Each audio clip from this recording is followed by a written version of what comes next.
ഇതിലെ കാര്യത്തിന് വേണ്ടി ആളുകൾ പണം കൊടുക്കുക, അത് വയനാടിലെ കാര്യത്തിന് വേണ്ടി മാത്രമേ ഉപയോഗിക്കുകയുള്ളൂ ഉറപ്പുവരുത്തിയാൽ മാത്രം മതി. ഞങ്ങൾക്ക് വേറൊരു പ്രശ്നമില്ല, മനസ്സിലായില്ലേ? അതുകൊണ്ടാണ് ഈ ആളുകൾ അതിനെക്കുറിച്ച് പരാതി പറയുന്നത്. കാരണം അന്ന് 2018 ഫ്ലഡിൽ CMDRFൽ കിട്ടിയ തുക മറ്റു കാര്യങ്ങൾക്ക് വേണ്ടി ചെലവഴിച്ചു, ആവശ്യമുള്ളതിനും ആവശ്യമില്ലാത്തതിനും ചെലവഴിച്ചിട്ടുണ്ട്.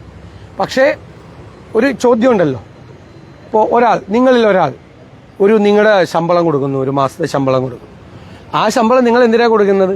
വയനാട്ടിലെ സങ്കടങ്ങൾ കണ്ടിട്ട് ആ സങ്കടങ്ങൾ മാറ്റാൻ വേണ്ടിയിട്ട് നിങ്ങളുടെ ഈ ഒരു മാസം നിങ്ങൾ അധ്വാനിക്കുന്ന ഈ തുക ഉപകരിക്കട്ടെ എന്നുള്ള സതുദ്ദേശത്തോടു കൂടിയാണ്.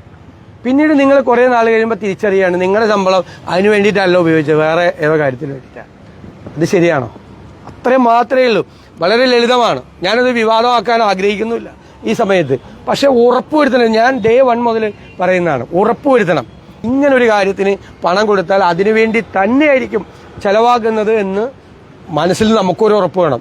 ഞാനും എൻ്റെ ശമ്പളം കൊടുക്കുമല്ലേ, നിങ്ങൾ പലരും കൊടുക്കുമല്ലേ. അപ്പോൾ അതാണ് ആഗ്രഹിക്കുന്നത്. അതിൻ്റെ അപ്പുറത്തേക്ക് ഇതൊരു രാഷ്ട്രീയ വിവാദമല്ല. കുറച്ചുകൂടി ക്ലാരിറ്റി, കുറച്ചുകൂടി വ്യക്തത, കുറച്ചുകൂടി സുതാര്യത CMDRFന് വേണം.